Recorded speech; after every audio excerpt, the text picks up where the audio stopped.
Hello friends, हम लोग आज से क्लास 9th का साइंस स्टार्ट कर रहे हैं। तो आप एनसीईआरटी के अलावा अगर अदर कोई पब्लिकेशन का बुक देख रखे होंगे तो उसमें देखिएगा, आपको सेकेंड चैप्टर में मिलेगा गति या मोशन। तो चलिए उसको समझते हैं कि गति या मोशन होता क्या है। तो समझते हैं, यदि वस्तु के चारों तरफ के वातावरण के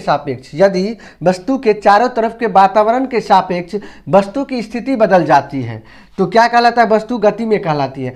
गौर कीजिए, यह वातावरण के सापेक्ष वस्तु की स्थिति बदल जाती है। तो वातावरण के सापेक्ष, तो जैसे यहाँ आप हमको ऑब्जर्व कर रहे हैं, आप देख रहे हैं हमको, हम इधर से उधर कर रहे हैं, तो आपके आंख के अनुसार हम कभी इधर जा रहे हैं, कभी हम इधर आ रहे हैं। तो हम क्या हैं? हम गति में हैं। तो हम अपने जगह को परिवर्तन कर रहे हैं, कभी हम इधर जा रहे हैं तो कभी हम इधर आ रहे हैं। तो क्या है? तो वो क्या कर रहे हैं? वातावरण के सापेक्ष हम गति कर रहे हैं, इधर से उधर कर रहे हैं, जगह बदल रहे हैं। तो क्या हो जाएगा? गति कहलाएगा। क्या कहलाएगा? गति कहलाएगा। अब देखिए, उसके आगे समझते हैं मूल बिंदु। मूल बिंदु क्या होता है, जिसको इंग्लिश में कहते हैं ओरिजिन पॉइंट। तो समझते हैं मूल बिंदु। तो किसी वस्तु की स्थिति को बताने के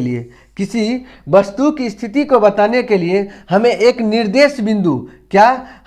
निर्देश बिंदु की आवश्यकता होती है, जिसे मूल बिंदु कहा जाता है। अब देखिए, ये मूल बिंदु क्या होता है। मान लीजिए कि आप यहाँ हैं और यहाँ से आप घर से, मान लीजिए ये घर है, ये कोचिंग है। घर से आप कोचिंग पढ़ने गए, आप घर से कोचिंग गए, तो आप यहाँ कोचिंग पर आए, तो आपको हमने पूछा कि आप कहाँ से आए हैं। तो आपने बताया कि हम घर से आए हैं, कहाँ? कोचिंग पढ़ने के लिए। तो आपने बताया कि हम घर से आए, तो घर को डिनोट किया, तो घर क्या हो जाएगा? मूल बिंदु हो जाएगा। मान लीजिए आप कोचिंग पढ़े और घर गए, तो आपके पापा कहीं से घूम के आए और बोले कि तुम कहाँ से अभी आ रहे हो। तो आपने बताया कि हम अभी कोचिंग पढ़ के आ रहे हैं। तो कोचिंग क्या हो गया? ओरिजिन पॉइंट हो गया। क्या कि आप निर्देश बताया कि हम कहाँ से आ रहे हैं? कोचिंग से आ रहे हैं। तो मूल बिंदु आपको समझ गए होंगे कि किसी वस्तु की स्थिति बताने के लिए हमें एक निर्देश बिंदु की आवश्यकता होती है, जिसे हम क्या कहते हैं? मूल बिंदु कहते हैं। ठीक, अब उससे आगे समझते हैं भौतिक अवस्था क्या होता है। तो भौतिक अवस्था के अनुसार दो प्रकार की होती है। भौतिक अवस्था कितनी प्रकार की होती है? दो प्रकार की। तो भौतिक अवस्था के अनुसार गति दो प्रकार की होती है। तो आप भौतिक अवस्था के अनुसार गति के प्रकार ये कितने प्रकार की होती है? दो प्रकार की। पहला विरामावस्था, दूसरा गतिजावस्था। तो आप समझते हैं विरामावस्था क्या होता है। तो विरामावस्था होता है जब कोई वस्तु विरामावस्था में तब कहलाएगी जब उसकी स्थिति में किसी एक बिंदु के सापेक्ष कोई बदलाव ना हो रहा हो। तो क्या कहलाएगा? वस्तु विरामावस्था में कहलाएगा। क्या होता है विरामावस्था का डिफिनीशन? कोई वस्तु विरामावस्था में तब कहलाएगी जब उसकी स्थिति में किसी एक बिंदु के सापेक्ष कोई बदलाव न हो रहा हो। क्या कहलाएगा? वस्तु विरामावस्था में कहलाएगा। समझ में आ गया होगा। अब उससे आगे समझते हैं गतिजावस्था। यदि किसी वस्तु की स्थिति में लगातार बदलाव हो रहा हो। क्या हो रहा हो? लगातार बदलाव हो, या देखिए कि समझने के लिए किसी एक बिंदु के सापेक्ष, किसी एक बिंदु के सापेक्ष, हमने यहाँ समझाया था वातावरण के सापेक्ष, किसी एक बिंदु के सापेक्ष, तब यह वस्तु क्या कहलाएगी? गतिजावस्था कहलाएगी। तो क्या होता है गतिजावस्था? यदि किसी वस्तु की स्थिति में लगातार बदलाव हो रहा हो तो वो क्या कहलाएगी? वस्तु गतिजावस्था में कहलाएगी। अब इसका स्क्रीनशॉट लीजिए। हम स्क्रीनशॉट इसलिए बोल रहे हैं लेने के लिए ताकि आपको लिखने में परेशानी ना हो। तो आप लिख लीजिएगा बाद में इसको, तो तभी आपको ज़्यादा बेनिफिट मिलेगा। अगर आप ना लिखिएगा, केवल वीडियो देख लीजिएगा, तो आपको ज़्यादा बेनिफिट नहीं होगा। इसलिए आप इसको बोर्ड पर से जितना भी लिखा हुआ आप उसको अपना नोट्स बना लीजिएगा, हैंड रिटन नोट्स। तो आप इसका स्क्रीनशॉट लीजिए। चलिए उससे आगे अब समझते हैं गतिजावस्था के प्रारूप। विभिन्न तरह के पथ पर विभिन्न तरह की गतिजा अवस्थाएं होती है। जैसे रेखीय गति क्या होता है? जो सीधी रेखा पे चलती है, रेखीय गति। उसका वृत्तीय गति जो गोल गोल घूमे, गोलाकार पथ पर घूमती है, वो क्या होता है? वृत्तीय गति, जिसको इंग्लिश में कहते हैं सर्कुलर मोशन। क्या कहते हैं? Circular motion. तीसरा है दोलनी गति, जिसको इंग्लिश में कहते हैं ऑसिलेटरी मोशन। क्या कहते हैं? ऑसिलेटरी मोशन, जो अपने पथ पर बार बार दोहराती है, अपने पथ पर बार बार आगे पीछे या ऊपर नीचे करती है, वो क्या कहते हैं, उसको कहते हैं ऑसिलेटरी मोशन। उसके बाद चौथा है आवर्ती गति, जिसको इंग्लिश में कहते हैं पीरियडिक मोशन। ये क्या होता है कि समय के साथ अपने पथ को बार बार दोहराती है, ये क्या होता है, पीरियडिक मोशन। तो अब इसको चलिए चारों को एक एक करके समझते हैं कि क्या होता है रेखीय गति, क्या होता है वृत्तीय गति, और क्या दोलनी गति और आवर्ती गति। तो समझते हैं अब रेखीय गति। रेखीय गति क्या होता है, जब कोई वस्तु सीधी रेखा पर गमन करती है, किस तरह गमन करती है, सीधी रेखा पर गमन करती है, सीधी रेखा पर गमन करती है, तो क्या कहलाता है, रेखीय गति कहलाती है। ये कि ये एक सीधी रोड है, इस पर अगर कोई कार चल रही है, मान लीजिए इस कोई गाड़ी जा रही है, ये जो कार जा रही है, तो ये क्या हो जाएगा, ये हो जाएगा रेखीय गति। तो रेखीय गति हमने समझ लिया। अब उसके आगे है वृत्तीय गति। वृत्तीय गति क्या होता है, तो जब कोई वस्तु गोलाकार पथ पर गमन करती है तो उसे वृत्तीय गति कहते हैं।